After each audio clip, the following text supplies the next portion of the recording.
Hi everybody, it's Dr. Campbell. Today we're going to talk about Jonathan's science fair project. I know that yesterday I sent everyone in the classroom a Google Doc so that they could get Jonathan's data written down. Part of that data table is going to change a little bit. This should be in your lab notebook. You're not writing online with it. You're just in the lab notebook. I know that a number of the girls are still working on projects right now, so they may not be participating in this part, but all the boys should be doing this for sure, and maybe a few of the girls.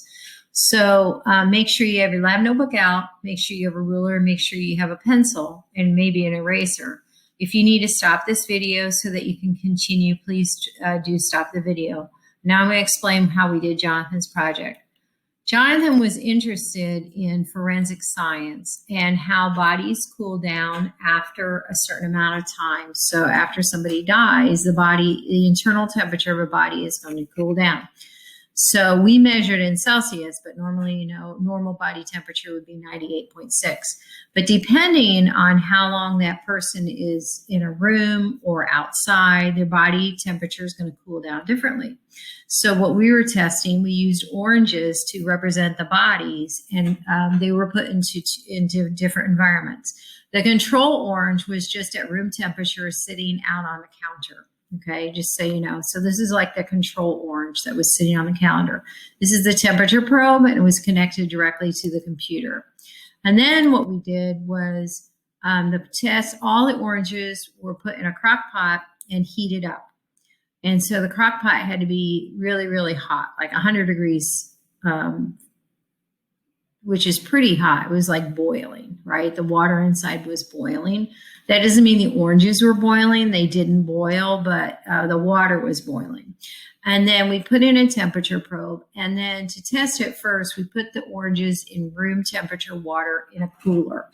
And then we collected the data for all those room temperature water coolers. Okay, or it was hot oranges, but in room temperature water. All right. Now, here's the thing. You can see that this temperature probe kind of fell over a little bit. That sometimes affected the data, and we will see that shortly. Then we did it 4 times with room temperature water and then 4 times with ice water. We couldn't use 5 times because some of the oranges broke.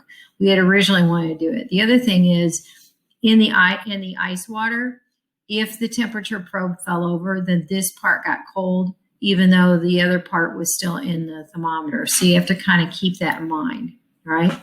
Again, we heated everything in the crock pot. We had it connected to the computer here with these probes, and then we used everything in the cooler there to kind of keep the temperatures at a consistent level.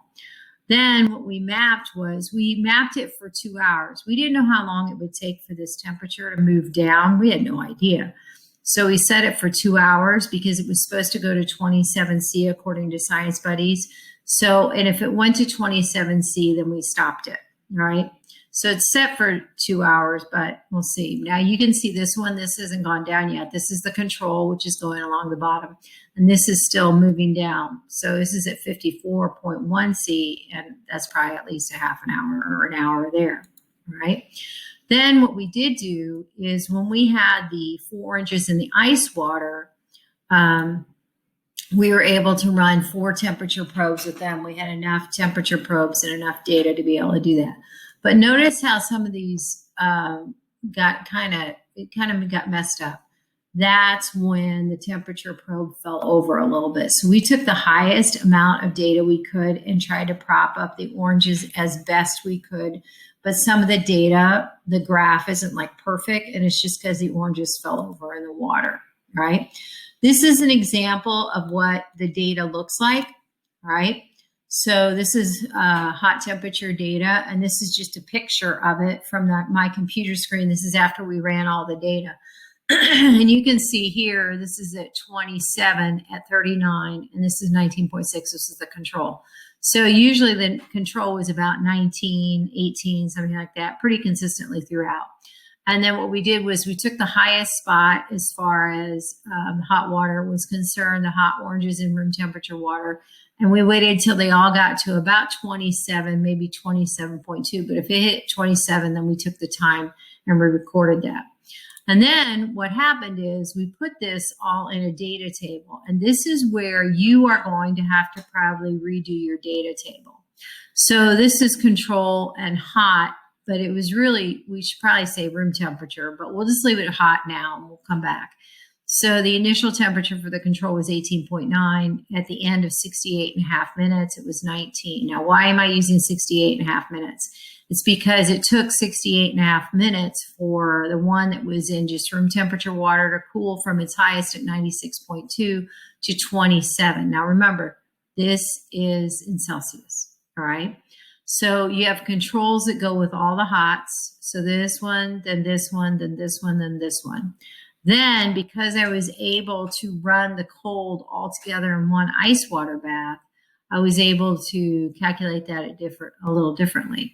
Now, what was interesting was we kept the control here. This was the control. And I forgot, I didn't change the time here, but the time here is, it should be at 42 minutes, which was the longest, not 69. I don't know how I got the 69 in there, but this control should be 42, and that's my fault. So fix that. So these were all sitting in ice hot water bath. These are the hottest temperatures that they started at. You have to remember the oranges have now been sitting in this hot water bath like all day long, and some of them were getting a little soft. So this one orange here didn't get as hot as we wanted it, but it's just the way it is. Now what you're going to do down here is at the bottom, notice that I X this out. I don't want this. All we care about is the average time for the hot, the average time for the cold, and the average time for the control and the average time for the cold. So what you're going to do now is you're going to go back and you're just going to find the controls and put the time and do the averages for the controls, the averages for the hot, and the averages for the cold. So you'll have to be careful that you don't mix up the data, okay? So hope you found that helpful.